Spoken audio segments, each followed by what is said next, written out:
আসসালামু আলাইকুম, আমি তানিয়া আহমদ। রাতের সংবাদে সকলকে আমন্ত্রণ। প্রথমে জানিয়ে দিচ্ছি সংবাদ শিরোনাম। চলে গেলেন সাবেক রাষ্ট্রপতি বদরুদ্দোজা চৌধুরী।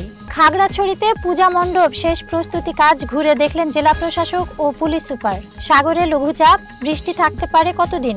ইন্দোনেশিয়াতে অস্থায়ী বিয়ের সুযোগে আমোদ ফুর্তিতে সৌদি সহ আরব পর্যটকরা। ইসরায়েলের পরবর্তী টার্গেট খামেনি, ইরানের নেতানিয়াহু। সড়কে ঠিকাদারি নিয়ন্ত্রণ করত কাদের সহ প্রভাবশালীরা। দুর্নীতির মহামারী। 2025 সালের বাণিজ্য মেলা কবে, জানালেন বাণিজ্য উপদেষ্টা। বেক্সিমকো গ্রুপের অর্থ পাচারের অনুসন্ধান শুরু, জানিয়ে দিচ্ছে বিস্তারিত। পৃথিবীর মায়া ছেড়ে চলে গেলেন সাবেক রাষ্ট্রপতি অধ্যাপক ডাক্তার AQM বদরুদ্দোজা চৌধুরী। ফুসফুসের সংক্রমণ নিয়ে হাসপাতালে ভর্তি ছিলেন তিনি। শনিবার 5 অক্টোবর মধ্যরাতে হাসপাতালে চিকিৎসাধীন অবস্থায় মৃত্যুবরণ করেন তিনি। বদরুদ্দোজা চৌধুরীর প্রেস সচিব জাহাঙ্গীর আলম এই তথ্য নিশ্চিত করেছেন। তিনি বলেন, মৃত্যুকালে তার বয়স হয়েছিল 94 বছর। তিনি স্ত্রী, এক ছেলে, 2 মেয়ে এবং নাতি নাতনি সহ অসংখ্য আত্মীয় স্বজন ও গুণগ্রাহী রেখে গেছেন।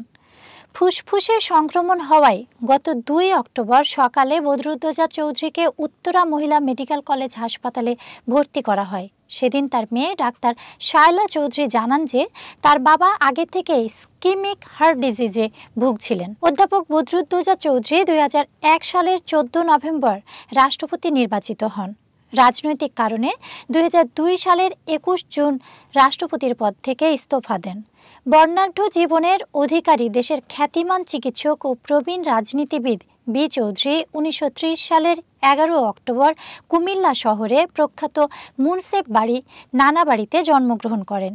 বিএনপির প্রতিষ্ঠাতা মহাসচিব সাবেক রাষ্ট্রপতি অধ্যাপক বদরুদ্দোজা চৌধুরীর বাবা অ্যাডভোকেট কফিল উদ্দিন চৌধুরী কৃষক প্রজা পার্টির সহসভাপতি, যুক্তফ্রন্টের সাধারণ সম্পাদক ও তৎকালীন পূর্ব পাকিস্তানের প্রাদেশিক মন্ত্রিসভার সদস্য ছিলেন। বদরুদ্দোজা চৌধুরী 1947 সালে ঢাকার বিখ্যাত স্কুল সেন্ট গ্রেগরি থেকে প্রথম বিভাগে ম্যাট্রিকুলেশন এবং 1949 সালে ঢাকা কলেজ থেকে প্রথম বিভাগে আইএসসি পাশ করেন। তিনি 1954-55 সালে ঢাকা মেডিকেল কলেজ থেকে MBBS ডিগ্রি লাভ করেন। সব পরীক্ষাতেই তিনি মেধা তালিকায় ছিলেন।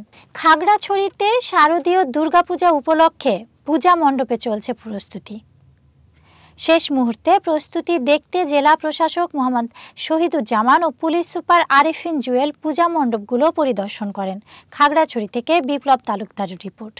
খাগড়াছড়িতে শারদীয় দুর্গাপূজা উপলক্ষে পূজা মণ্ডপে চলছে প্রস্তুতি। শেষ মুহূর্তে প্রস্তুতি দেখতে জেলা প্রশাসক মোহাম্মদ শহীদুজ্জামান ও পুলিশ সুপার আরিফিন জুয়েল শুক্রবার 4 অক্টোবর সন্ধ্যায় জেলা সদরের পূজা মণ্ডপগুলো পরিদর্শন করেছেন। এ সময় জেলা প্রশাসক পূজা কমিটির সাথে পূজার প্রস্তুতি নিয়ে খোঁজ খবর নেন।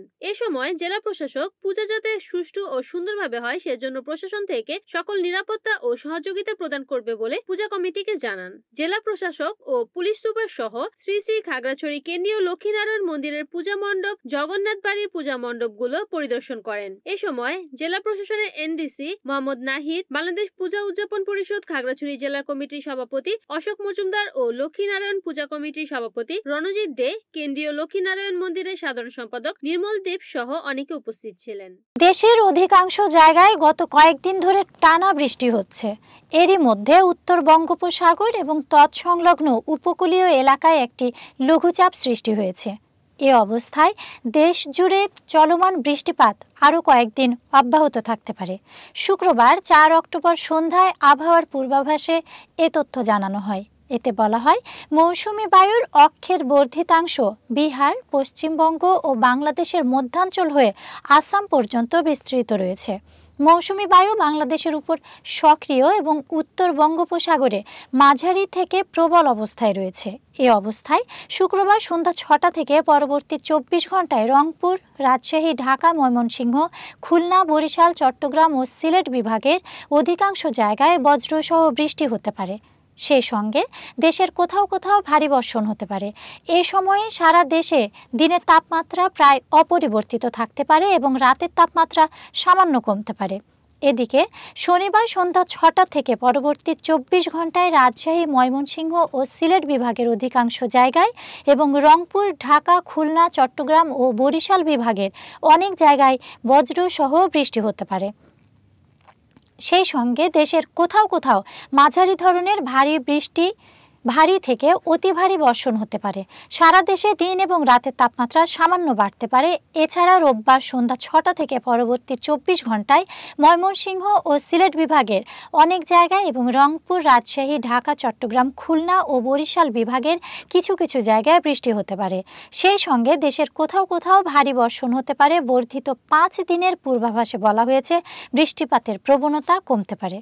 আওয়ামী লীগের ১৫.৫ বছরের শাসনামলে সড়কের ঠিকাদারি কাজ নিয়ন্ত্রণ করত দলটির প্রভাবশালী নেতা, সংসদ সদস্য, সাবেক সড়কমন্ত্রী ওবায়দুল কাদেরের স্বজন ও ঘনিষ্ঠ কয়েকজন এবং সওজের কয়েকজন প্রকৌশলী। সড়ক ও জনপথের বরাতে এ খবর প্রকাশ করেছে প্রথম আলো। বলা হচ্ছে ২০১১ সালে ওবায়দুল কাদের সড়কমন্ত্রী হওয়ার পর তার স্ত্রী, ভাই, সেই সঙ্গে ফেনীর সাবেক সংসদ সদস্য নিজামুদ্দিন হাজারী এবং নোয়াখালীর সাবেক সংসদ সদস্য একরামুল করিম চৌধুরীকে নিয়ে একটি চক্র গঠন করে। সড়ক মন্ত্রণালয়ের দায়িত্বপ্রাপ্ত উপদেষ্টা ফাউজুল কবির খান বলেন, আসলে বিগত সরকারের আমলে কাকে কাজ দেয়া হবে তা আগে ঠিক করা হতো। এরপর দরপত্র ডাকার আনুষ্ঠানিকতা করা হতো। গত ৬ বছরে সড়কের মোট ঠিকাদারি কাজের ১০% করেছে ন্যাশনাল ডেভেলপমেন্ট ইঞ্জিনিয়ার্স নামে একটি প্রতিষ্ঠান। ২০১৭ সালের শেষ দিকে প্রতিষ্ঠানটি সড়কে কাজ শুরু করে। মাত্র ৬ বছরে তারা সড়কে একক ও যৌথভাবে ৮.৫ কোটি টাকার ঠিকাদারি পায়। প্রতিষ্ঠানটির পেছনে রয়েছেন সাবেক প্রধানমন্ত্রী শেখ হাসিনার সাবেক সামরিক উপদেষ্টা তারিক আহমেদ সিদ্দিক। এনডিই ঠিকাদারি কাজ পেতে ওবায়দুল কাদেরের মাধ্যমে প্রভাব বিস্তার করত বলে জানা যায়। এনডিইর মতো ১৫টি প্রতিষ্ঠান ব্যয়ের দিক দিয়ে মোট কাজের ৯০% পেয়েছে। একযুগ সড়ক ও সেতু নির্মাণ এবং রক্ষণাবেক্ষণে ৮৩,০০০ কোটি টাকার বেশি ব্যয় করেছে সরকার, যার মধ্যে প্রায় ৭৫,০০০ কোটি টাকার কাজ একক ও যৌথভাবে পেয়েছে ওই ১৫টি ঠিকাদারি প্রতিষ্ঠান, যাদের পেছনে আশীর্বাদ ছিল কাদের, শেখ সেলিম, শেখ হেলাল, তারিক সিদ্দিকের। সবচেয়ে বেশি কাজ পাওয়া ১৫টি ঠিকাদারি প্রতিষ্ঠান হলো Hasan techno builders, Rana builders, NDE, Mozahar enterprise, Mohammad Moinuddin Banshi limited, Taher brothers, Mohammad Aminul Haque limited, Masud hitech engineers, Spectra engineers, MS builders and engineers, reliable builders, Toma construction, Mahfuz Khan limited ও আবেদ মনসুর কনস্ট্রাকশন। সড়ক ও জনপথে তালিকাভুক্ত ঠিকাদারি প্রতিষ্ঠান আছে প্রায় ১,১০০টি, কিন্তু মাত্র ১৫টি ঠিকাদারি প্রতিষ্ঠান কিভাবে ৯০% কাজ পেয়েছে তা নিয়ে প্রশ্ন উঠেছে। সড়ক ও জনপথের সওজের প্রকৌশলীরা বলছেন, এসব ঠিকাদার সাবেক আওয়ামী লীগ সরকারের মন্ত্রী, সংসদ সদস্যদের আশীর্বাদে ছিলেন। যদিও ঠিকাদারদের কেউ কেউ বলছেন, নেতাদের আশীর্বাদের সঙ্গে মন্ত্রণালয় ও সওজের কর্মকর্তাদের কমিশন দিতে হতো। দুর্নীতি দমন কমিশন দুদক কর্মকর্তাদের সম্পদের হিসাব নিলেই তাদের অবৈধ আয় বেরিয়ে আসবে। ২০২৫ সালের বাণিজ্য মেলা জানুয়ারি মাসে অনুষ্ঠিত হবে বলে জানিয়েছেন বাণিজ্য উপদেষ্টা সালেউদ্দিন আহমেদ। রবিবার ৮ সেপ্টেম্বর সচিবালয়ে বাণিজ্য মন্ত্রণালয় সভাকক্ষে রপ্তানি উন্নয়ন ব্যুরোর ইপিবি ১৪৬তম বাংলাদেশ ফরেন ট্রেড ইনস্টিটিউটের ৫৯তম পরিচালনা পর্ষদ সভা শেষে তিনি এ তথ্য জানান। জানা গেছে ২০২৫ সালের বাণিজ্য মেলা জানুয়ারি মাসের দ্বিতীয় সপ্তাহের প্রথম দিকে শুরু করার পরিকল্পনা নেওয়া হচ্ছে। সেক্ষেত্রে ৮ জানুয়ারিকে সম্ভাব্য তারিখ ধরে এগোনো হচ্ছে। তবে বাণিজ্য মেলা কবে থেকে শুরু হবে সেই তারিখ এখনও নির্ধারণ করা হয়নি। সচিবালয়ে ইপিবি এবং বাংলাদেশ ফরেন ট্রেড ইনস্টিটিউটের সঙ্গে সভা শেষে সাংবাদিকরা বাণিজ্য উপদেষ্টার কাছে প্রশ্ন রাখেন, আগামী বাণিজ্য মেলা কবে থেকে শুরু হচ্ছে? এর উত্তরে সালেউদ্দিন আহমেদ বলেন, বাণিজ্য মেলা জানুয়ারি মাসেই হবে, কিন্তু তারিখের বিষয় আছে। তারিখ এখনও ঠিক করা হয়নি, তবে জানুয়ারি মাসেই হবে। সাধারণত জানুয়ারি মাসের প্রথম দিন থেকে আন্তর্জাতিক বাণিজ্য মেলা অনুষ্ঠিত হয়। তবে জাতীয় সংসদ নির্বাচনের কারণে চলতি বছরের বাণিজ্য মেলা শুরু হয় ২১ জানুয়ারি। রাজধানীর উপকণ্ঠ পূর্বাঞ্চলের Bangabandhu Bangladesh China friendship exhibition সেন্টারে 20 ফেব্রুয়ারি পর্যন্ত এই মেলা চলে। এটি 28তম বাণিজ্য মেলা। দেশীয় পণ্যের প্রচার প্রসার, বিপণন, উৎপাদনে সহায়তার লক্ষ্যে বাণিজ্য মন্ত্রণালয় ও ইপিবির যৌথ উদ্যোগে 1995 থেকে 2020 সাল পর্যন্ত এ মেলা হতো শেরেবাংলা নগরে। কোভিড মহামারীর কারণে 2021 সালে মেলা করা যায়নি। এরপর মহামারীর বিধিনিষেধের মধ্যে 2022 সালে প্রথমবার মেলা চলে যায় পূর্বাচলে বিবিসি এফইসিতে। 2024 সালে তৃতীয়বারের মতো স্থায়ী ভেন্যু বাংলাদেশ চীন এক্সিবিশন সেন্টারে বাণিজ্য মেলা অনুষ্ঠিত হয়। সাবেক প্রধানমন্ত্রী শেখ হাসিনার বেসরকারি শিল্প ও বিনিয়োগ বিষয়ক উপদেষ্টা সালমান এফ রহমানের প্রতিষ্ঠান বেক্সিমকো গ্রুপ ও এর স্বার্থ সংশ্লিষ্ট ব্যক্তি প্রতিষ্ঠানের বিরুদ্ধে বিদেশে বিপুল পরিমাণ অর্থ পাচারের অভিযোগ অনুসন্ধান শুরু করেছে পুলিশের অপরাধ তদন্ত বিভাগের সিআইডি ফাইন্যান্সিয়াল ক্রাইম ইউনিট। রবিবার 1 সেপ্টেম্বর সন্ধ্যায় সিআইডির অতিরিক্ত পুলিশ সুপার আজাদ রহমান এসব তথ্য জানান। জানা গেছে, বেক্সিমকো গ্রুপ ও এর স্বার্থ সংশ্লিষ্ট ব্যক্তি প্রতিষ্ঠানে গত 15 বছরে 7টি ব্যাংক থেকে প্রতারণা ও জালিয়াতির মাধ্যমে ঋণ নিয়ে বিদেশে পাচার করেছে। এর মধ্যে 33,470 কোটি টাকা ঋণ হয়েছে। এছাড়া গ্রুপটি গত কয়েক বছরে বাজার থেকে 27,000 কোটি টাকা হাতিয়ে নিয়েছে। আজাদ রহমান বলেন, সিআইডির financial crime unit Salman F রহমানের প্রতিষ্ঠান বেক্সিমকোর বিরুদ্ধে মানি লন্ডারিং আইনে অনুসন্ধান শুরু করেছে।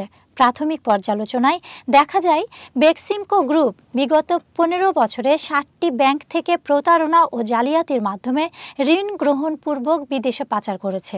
বেক্সিমকো গ্রুপ জনতা ব্যাংক থেকে 21,681 কোটি, আইএফআইসি ব্যাংক থেকে 5,218 কোটি, ন্যাশনাল ব্যাংক থেকে 295 কোটি, সোনালী অগ্রণী ও রূপালী ব্যাংক থেকে 5,671 কোটি ও এবি ব্যাংক থেকে 605 কোটি টাকা সহ মোট 33,470 কোটি টাকা ঋণ নিয়েছে। এছাড়া অভিযোগ রয়েছে, সৌদি আরবে যৌথ বিনিয়োগে প্রতিষ্ঠিত বেক্সিমকো ফার্মাসিউটিক্যালসের বেশিরভাগ অর্থ বাংলাদেশ থেকে ওভার ইনভয়েসিং, আন্ডার ইনভয়েসিং ও হুন্ডির মাধ্যমে পাচার হয়েছে। জানাচ্ছি আন্তর্জাতিক। ইন্দোনেশিয়ার গ্রামাঞ্চলের গরিব নারীদের অস্থায়ীভাবে বিয়ে করে আমোদ ফুর্তি করছেন সৌদি আরব সহ মধ্যপ্রাচ্যের অন্যান্য দেশের পর্যটকরা। সংবাদ মাধ্যম সাউথ চায়না মর্নিং পোস্ট বৃহস্পতিবার 3 অক্টোবর এক প্রতিবেদনে এ তথ্য জানিয়েছে। এতে বলা হয়েছে, আরব দেশের বেশিরভাগ পর্যটক ইন্দোনেশিয়ার পুনকানে যান, সেখানেই অস্থায়ীভাবে বিয়ে করতে পারেন তারা। এজন্য কাবিনের অর্থ পরিশোধ করতে হয়। যতদিন এই পর্যটক ইন্দোনেশিয়ায় থাকেন ততদিন অস্থায়ী বিয়ে করা নারীকে নিজের স্ত্রীর মতো ব্যবহার করেন। এরপর দেশ ছেড়ে চলে যাওয়ার আগে ডিভোর্স দিয়ে যান। সংবাদ মাধ্যমটি জানিয়েছে, পাহাড়ি রিসোর্ট কোটাবুঙ্গাতে পুরুষ পর্যটকরা দালাল সংস্থার মাধ্যমে স্থানীয় নারীদের সঙ্গে পরিচিত হন। এরপর দালালরাই অস্থায়ী বিয়ের সব ব্যবস্থা করে। দুই পক্ষ যখন একমত হয় তখন খুব দ্রুত সময়ের মধ্যে বিয়ে পড়ানো হয়। এরপর ওই পুরুষ পর্যটককে কাবিনের অর্থ দিতে হয়। পূর্বে অনেক গরিব পরিবার তাদের মেয়েদের পর্যটকদের সঙ্গে পরিচয় করিয়ে দিয়ে এই অস্থায়ী বিয়ের ব্যবস্থা করত, কিন্তু এগুলো এখন দালাল সংস্থাগুলোই করে থাকে। কাহায়া নামের এক তরুণী লস অ্যাঞ্জেলস টাইমসকে জানিয়েছেন, তার বয়স যখন 17 বছর ছিল তখন থেকে অর্থের বিনিময়ে অস্থায়ী বিয়ে শুরু করেন তিনি। এ পর্যন্ত 15 জনেরও বেশি পুরুষকে বিয়ে করেছেন, যাদের সবাই পর্যটক এবং মধ্যপ্রাচ্যের বাসিন্দা। তিনি জানিয়েছেন, তার প্রথম স্বামী ছিলেন 50 বছর বয়সী সৌদি আরবের এক নাগরিক। ওই সৌদি তাকে কাবিন হিসেবে $850 দিয়েছিলেন, কিন্তু এ অর্থের অর্ধেক নিয়ে গেছিল এক দালাল। অপরদিকে তাদের বিয়েটি টিকেছিল মাত্র 5 দিন। এক ব্যাপক ও ধ্বংসাত্মক যুদ্ধের আরও কাছাকাছি পৌঁছেছে মধ্যপ্রাচ্যের দুই পরাশক্তি ইরান ও ইসরায়েল। লেবাননের হিজবুল্লাহ গোষ্ঠীর প্রধান হাসান নাসরুল্লাহকে হত্যার প্রতিশোধ নিতে ইসরায়েল লক্ষ্য করে ঝাঁকে ঝাঁকে ক্ষেপণাস্ত্র হামলা চালায় ইরান। এ হামলার প্রতিশোধ নিতে এখন মুখিয়ে আছে ইসরায়েল। এর মধ্যে নেতানিয়াহু সরকারের একটি গোপন পরিকল্পনা ফাঁস হয়েছে। এতে দেখা যায়, তেল আবিবের প্রধান লক্ষ্যবস্তু এখন ইরানের সর্বোচ্চ নেতা আয়াতুল্লাহ আলী খামেনি। সম্ভবত খুব শীঘ্রই ইসরায়েল তাদের টার্গেট পূরণে মাঠে নামবে। অপরদিকে ইরানও তাদের একটি গোপন পরিকল্পনার কথা প্রকাশ করেছে। তেহরান ইসরায়েলি প্রধানমন্ত্রী বেনিয়ামিন নেতানিয়াহু সহ দেশটির আরও কয়েকজন শীর্ষ নেতাকে হত্যার পরিকল্পনা নিয়ে এগুচ্ছে। এদিকে ইরানের পারমাণবিক স্থাপনায় প্রতিশোধমূলক হামলার কথাও বলেছিল ইসরায়েল। এ প্রসঙ্গে খোদ মার্কিন প্রেসিডেন্ট জো বাইডেন বলেছেন, তিনি নেতানিয়াহু সরকারের এ ধরনের কর্মকাণ্ড সমর্থন করবেন না। তিনি বলেন, ইরানে ইসরায়েলের হামলার প্রতিক্রিয়ায় তেল আবিব ঠিক কী করতে চলেছে আমরা তা পর্যালোচনা করছি। বুধবার হারিকেন হেলেনের তাবে নর্থ ক্যারোলাইনার ক্ষতিগ্রস্ত এলাকা পরিদর্শনে গিয়ে এ কথা বলেন বাইডেন। খবর বিবিসি, আল জাজিরা ও সিএনএন অনলাইনের। সেখানে বাইডেনকে প্রশ্ন করা হয়, ইসরায়েল যদি এখন ইরানের পারমাণবিক স্থাপনায় হামলা করতে চায় তাতে তিনি সমর্থন দেবেন কিনা। তার জবাব ছিল অবশ্যই না। তিনি আরও বলেন, বর্তমান পরিস্থিতিতে ইসরায়েল এখন কি করতে চাইছে তা নিয়ে দেশটির সঙ্গে আলোচনা করবে যুক্তরাষ্ট্র। বাইডেন আরও বলেন, এখনকার পরিস্থিতি নিয়ে তিনি G7 জোট নেতাদের সঙ্গে কথা বলেছেন। তারা সবাই একমত হয়েছেন যে ইসরায়েলের জবাব দেওয়ার অধিকার রয়েছে। শুক্রবার বৈরুতে এক হামলায় নাসরাল্লাহকে হত্যা করে ইসরায়েল। হিজবুল্লাহ জানায়, আমাদের সেক্রেটারি জেনারেল হাসান নাসরাল্লাহ সংগঠনটির মহান ও অমর শহীদ কমরেডদের সঙ্গে যোগ দিয়েছেন, যাদের তিনি 30 বছর ধরে নেতৃত্ব দিয়ে আসছিলেন। সংগঠনটি আরও বলেছে, ইসরায়েলের বিরুদ্ধে তারা লড়াই চালিয়ে যাবে, সেই সঙ্গে গাজা ও ফিলিস্তিনের সমর্থনে এবং লেবানন ও এর জনগণের সুরক্ষায়ও তাদের তৎপরতা চলবে। এখনকার মতো সংবাদ এ পর্যন্তই। পরবর্তী সংবাদ দেখার আমন্ত্রণ রইল।